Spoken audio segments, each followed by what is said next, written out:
여러분, 오늘 아침에 영양제 몇 알이나 삼키셨나요?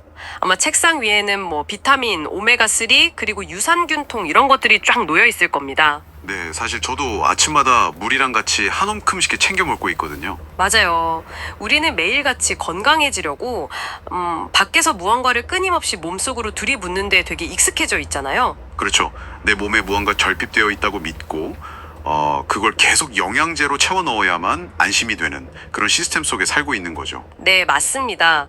그런데 만약에요, 밖에서 무언가를 계속 넣어주는 대신에 여러분의 몸 자체를 거대한 그 발효 공장이자 외부의 공격을 알아서 딱 막아내는 완벽한 방어 기지로 만들 수 있다면 어떨까요? 와, 그거는 정말 막 상상만 해도 대단한 변화네요. 그렇죠.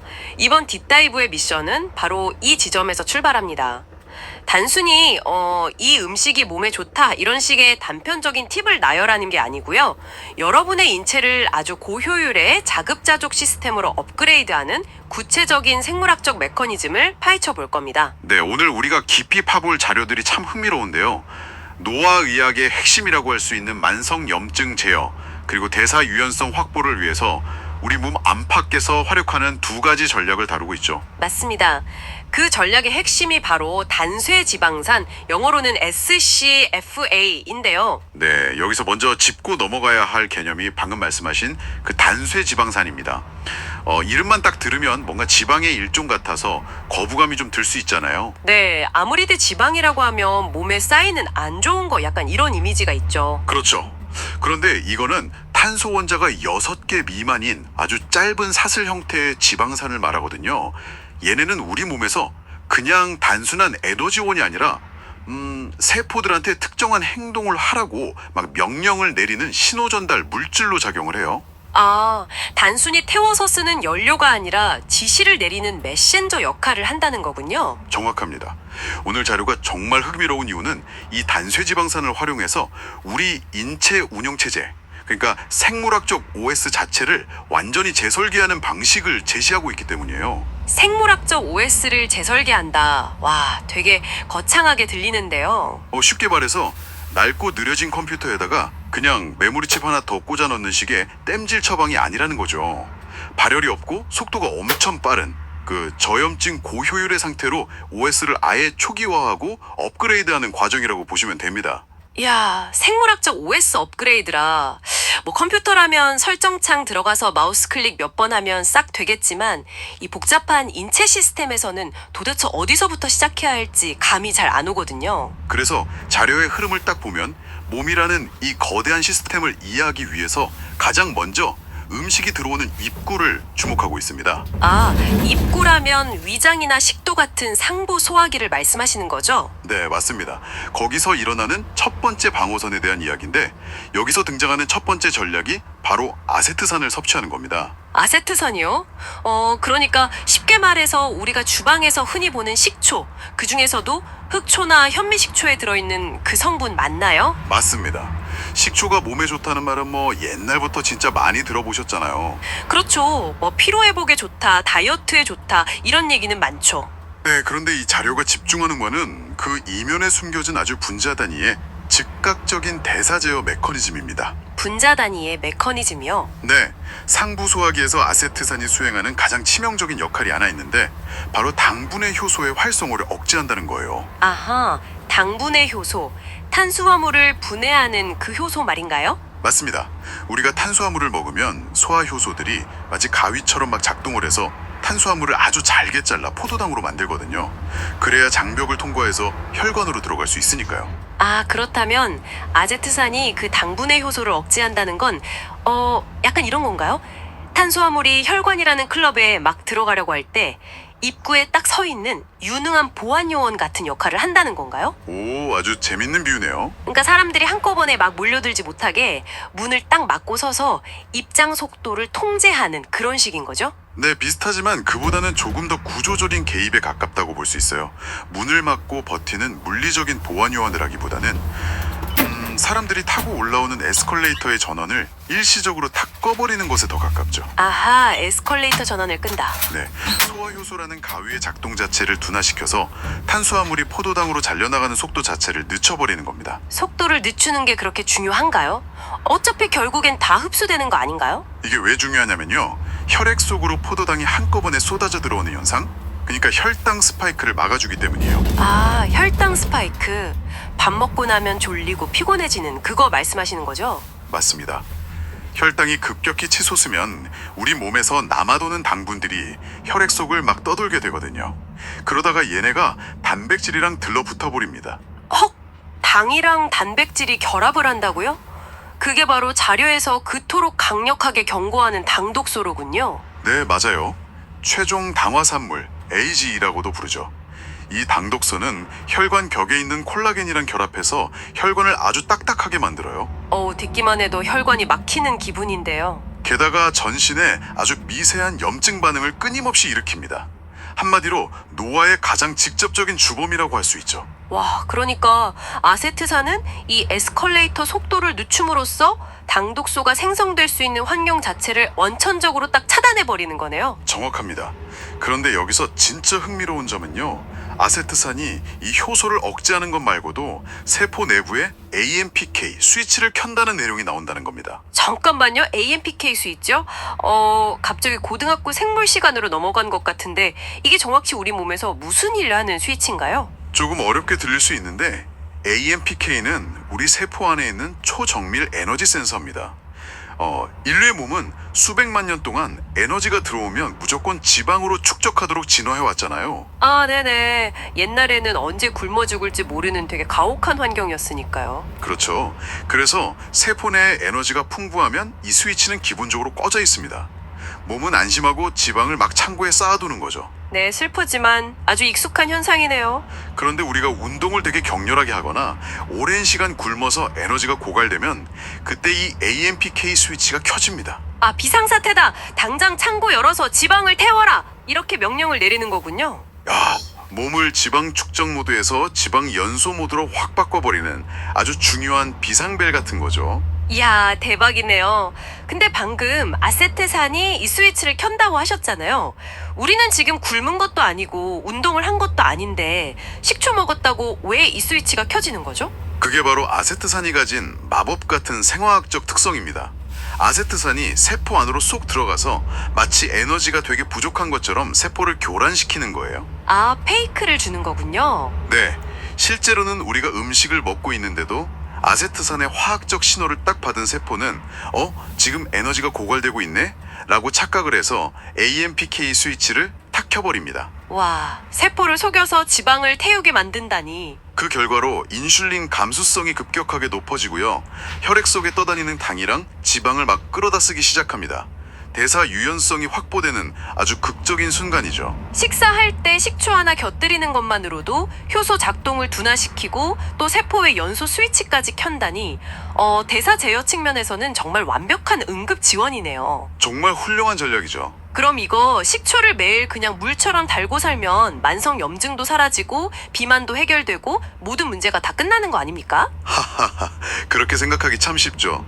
하지만 사실 그게 이 시스템이 가진 가장 큰 함정이자 우리가 오늘 두 번째 전략으로 넘어가야만 하는 진짜 이유입니다. 함정이요?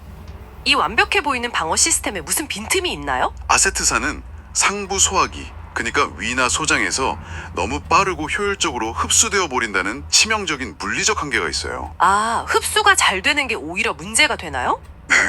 입구에서의 방호전은 기가 막히게 잘 수행을 하는데 정작 우리 위장관의 가장 깊은 곳이자 면역세포의 70%가 몰려있는 곳, 바로 대장까지는 살아서 도달하지 못한다는 거죠. 아하, 정작 제일 중요한 VIP들이 모여있는 대장이라는 그 깊은 방에는 들어가지도 못하고 그냥 앞마당에서 힘을 다 써버리는 거군요. 정확합니다. 그래서 자료에서는요, 이렇게 외부에서 넣어주는 반기적인 지원군을 넘어서 몸 내부 깊은 곳에 아예 스스로 무기를 만들어내는 인프라를 구축해야 한다고 아주 강하게 강조를 하고 있어요. 스스로 무기를 만들어낸다? 여기서 등장하는 게 바로 두 번째 전략, 그 저항 전분과 장내 미생물의 발효를 통한 부티르산 생성 전략이군요. 네, 진짜 흥미로워지는 부분이 바로 여기입니다. 이 대목이 어떻게 보면 노화의학과 장내 미생물학이 만나는 가장 경이로운 교차점이라고 할 수 있거든요. 아까 아세트산처럼 부티르산도 단수의 지방산의 일종이라고 하셨죠? 맞습니다. 우리가 먹은 저항 전분이 소화 효소에 분해되지 않고 대장까지 무사히 도착을 하면요. 그곳에 살고 있는 장내 미생물들이 이걸 막 먹고 발효를 시킵니다. 그리고 그 대사 산물로 부티르산을 뿜어내는 거죠. 아, 미생물이 밥을 먹고 뱉어내는 물질이 부티르산이군요. 네, 이걸 요즘 의학계에서는 고차원적 포스트바이오틱스 기전이라고 부르죠. 근데 이 부티르산이 대장에 미치는 영향이 정말 상상을 초월합니다. 구체적으로 어떤 역할을 하길래요? 첫 번째로 대장 상피세포의 완벽한 에너지 독립을 이뤄냅니다. 우리 대장 상피세포는요, 놀랍게도 생존에 필요한 에너지의 무려 70%를 포도당이 아닌 이 부티르산에서 얻습니다. 잠시만요. 70%나요? 오, 우리 몸은 보통 혈액을 타고 도는 깨끗한 포도당을 주 에너지원으로 쓰잖아요. 근데 왜 하필 장내 미생물이 전분 먹고 뿜어낸 배설물, 그러니까 발효산물을 70%나 쓰도록 진화한 거죠? 그거 아주 본질적이고 예리한 의문입니다.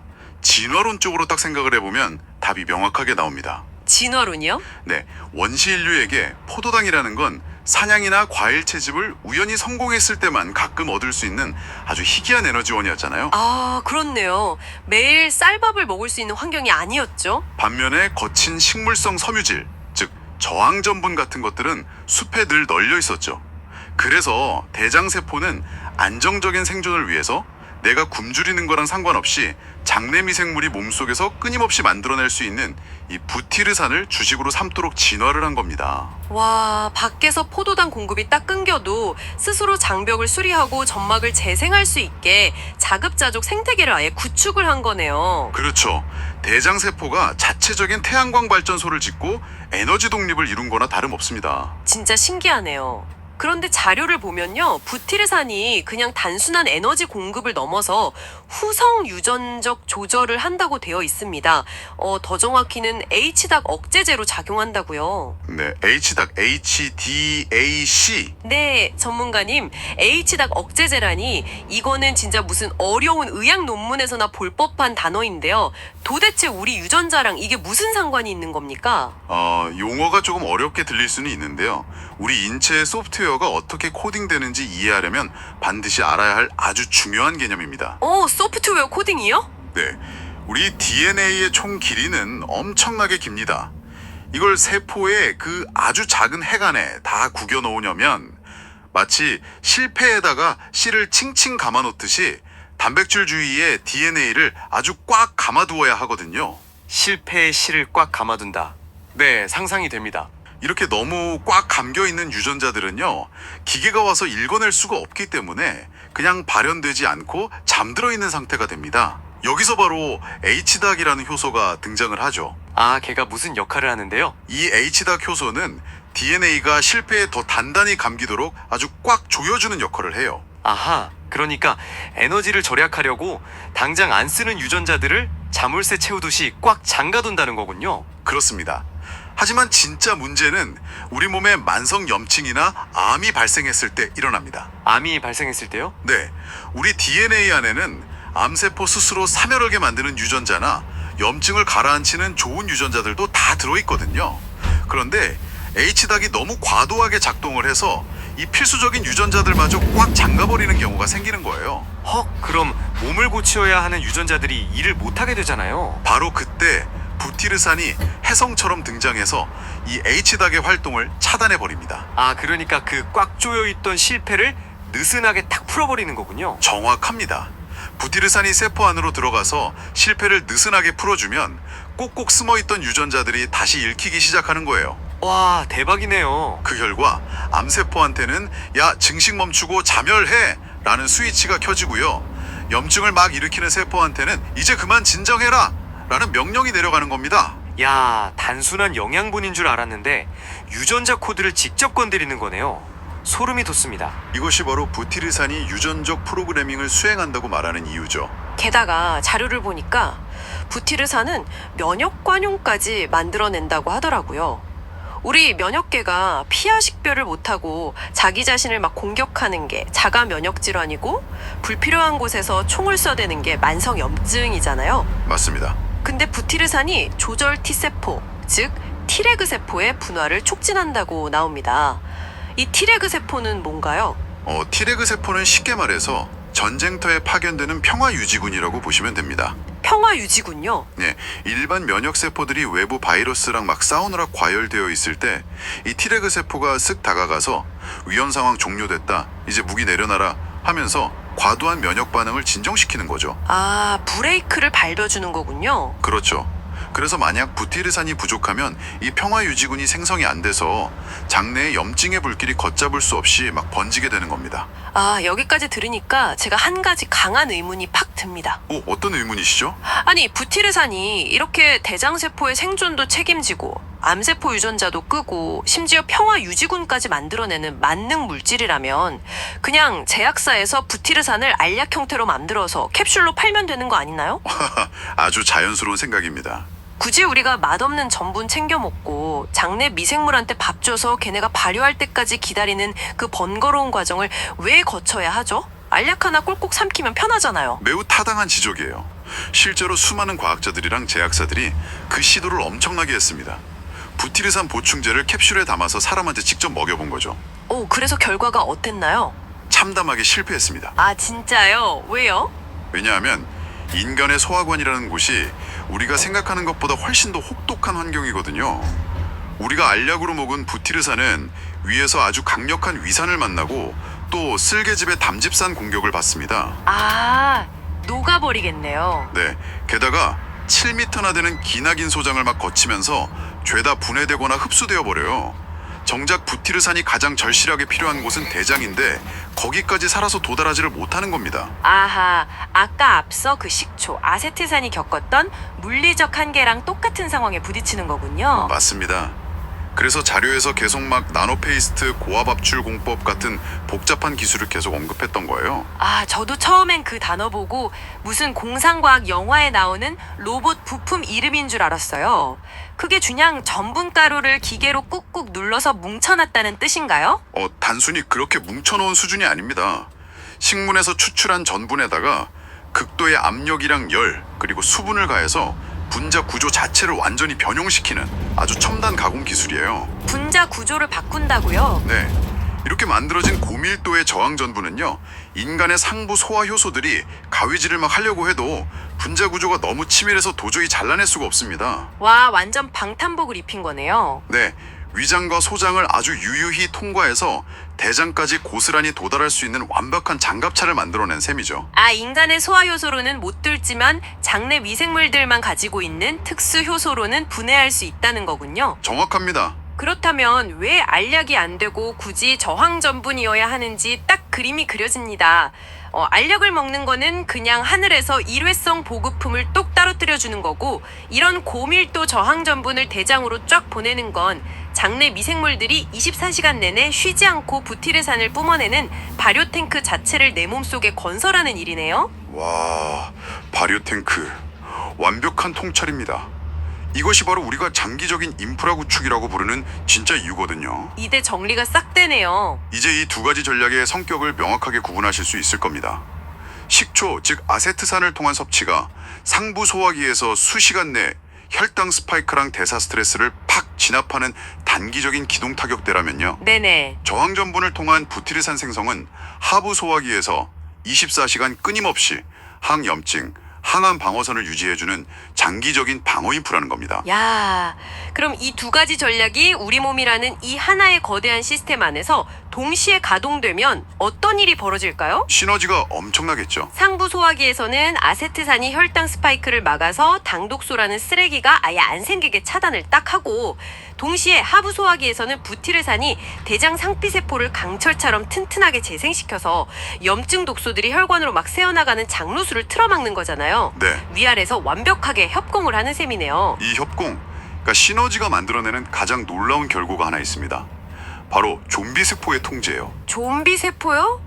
무슨 좀비 영화도 아니고 세포가 수명이 다 했으면 그냥 죽어야지 왜 좀비처럼 돌아다니는 거죠? 표현이 재밌죠. 원래 우리 몸의 세포는 손상을 입거나 너무 늙으면 스스로 사멸하거나 아니면 면역 세포에 의해서 딱 제거되는 게 정상입니다. 섭리잖아요. 그런데 우리가 나이가 들거나 대사 스트레스가 막 심해지면 죽지도 않으면서 죽음을 거부하는 비정상적인 세포들이 생겨납니다. 아, 늙었는데 안 죽고 버틴다고요? 네, 문제는 이 세포들이 그냥 가만히 구석에 있는 게 아니라 SASP라는 라는 아주 독성 강한 염증 물질을 사방에 막 뿌려댄다는 거예요. 헉! 진짜 좀비처럼 주변에 있는 멀쩡한 세포들한테까지 다 독을 묻혀서 걔네도 다 염증 상태로 감염시켜버리는 거군요. 맞습니다. 만성염증이랑 노화의 진짜 주범이 바로 이 좀비 세포들이 몸에 막 확산되는 현상 때문이거든요. 와, 끔찍하네요. 그런데 생각해보세요. 아까 아세트산이 상부에서 대사 스트레스를 줄여준다고 했잖아요. 그럼 이 좀비 세포가 태어날 원인 자체가 먼저 차단이 됩니다. 아, 좀비가 탄생할 환경을 안 만드는군요. 그리고 하단에서는 부티리산이 H닭 억자제로 작용해서 이미 좀비가 된 세포들의 비정상적인 유전자 발현을 아예 꺼버리면 어떻게 될까요? 야, 위에서는 좀비 탄생을 막고 아래에서는 이미 있는 좀비들의 스위치를 꺼버린다. 좀비 세포들이 번식하고 확산될 수 있는 생물학적 환경 자체가 그냥 붕괴되어 버리겠네요. 정확합니다. 노화의 진행을 유전적 그리고 대사적 수준에서 아주 물리적으로 정지시키는 궁극의 방어망이 완성되는 거죠. 와, 머릿속에 탁 정리가 됩니다. 입구를 든든하게 지키는 단기 방어선 아세트산, 그리고 대장 깊숙한 곳에서 유전자를 통제하고 면역을 싹 조절하는 장기 인프라 부티르산. 이 두 단세지방산의 결합은 단순한 뭐 다이어트나 소화불량 개선 이런 수준이 아니네요. 차원이 다르죠. 만성염증, 암, 장루수를 억제하고 노화의 시계를 늦추는 완벽한 마스터키인 셈입니다. 네, 그것이 바로 현대 장수의학이 목표로 하는 긴정한 생물학적 자급자족의 완성이라고 할 수 있습니다. 결핍을 두려워하면서 외부의 비싼 보충제에 끊임없이 막 기대는 게 아니고요. 우리 인체 스스로가 염증을 치유하고 대사를 조절할 수 있도록 올바른 원료, 그러니까 저항 전분과 식초만 제때 제공해 주는 것. 아, 몸이 스스로 일하게 만들어주는 거네요. 맞습니다. 이것이 우리가 질병에 끌려다니지 않고 무병장수의 궤도로 진입하기 위한 유일하고도 확실한 생물학적 OS 업그레이드 방법인 거죠. 네, 여러분, 오늘 딥다이브를 여기까지 들으셨다면요. 이제 내일 아침에 식탁을 바라보는 시선이 완전히 달라지실 거라고 생각합니다. 분명히 그러실 겁니다. 오늘 우리가 나눈 이야기는 단순히 뭐 밥에 식초 좀 뿌려 먹어라, 반찬으로 저항 전분 좀 챙겨 먹어라, 이런 아주 가벼운 건강 팁이 아니거든요.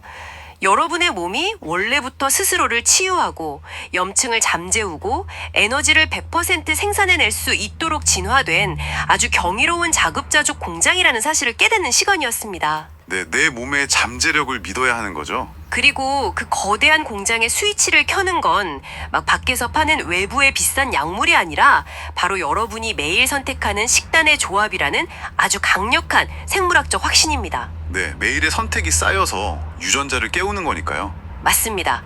자, 마지막으로 여러분 이런 상상을 한번 해보셨으면 좋겠습니다. 여러분의 몸을 세상에서 가장 복잡하고 정교한 스마트 기기라고 한번 생각해 보세요. 스마트 기기요. 네, 지금 이 순간에도 여러분의 몸속 아주 깊은 곳에는 외부에서 강제로 막 약을 밀어 넣어주기만을 수동적으로 기다리는 게 아니라요. 특정한 소프트웨어 업데이트, 즉 올바른 식단과 장내 환경의 변화만 딱 주어지면 당장이라도 스스로 치유 시스템을 120% 가동할 준비가 되어 있는 수많은 방어 체계가 잠들어 있을지 모릅니다. 오늘 살펴본 단쇄지방산은 그 수많은 업데이트 파일 중에 하나일 뿐이죠. 와, 그렇다면 우리 몸 안에는 아직 우리가 켜지 못한 스위치가 얼마나 더 많이 숨어 있을까요? 그러니까요. 여러분의 몸은 여러분이 생각하는 것보다 훨씬 더 똑똑하고 끈질기며 유능합니다. 그 내면의 잠재력을 깨울 비밀번호를 어떻게 찾아낼지는 오롯이 여러분의 선택에 달려 있습니다. 오늘 이 깊이 파보는 시간이 여러분의 몸속 숨겨진 치유의 스위치를 찾는 그 흥미진진한 여정의 첫걸음이 되었기를 바랍니다. 이번 딥다이브는 여기서 마칩니다. 끝까지 함께 깊이 잠수해 주셔서 감사합니다.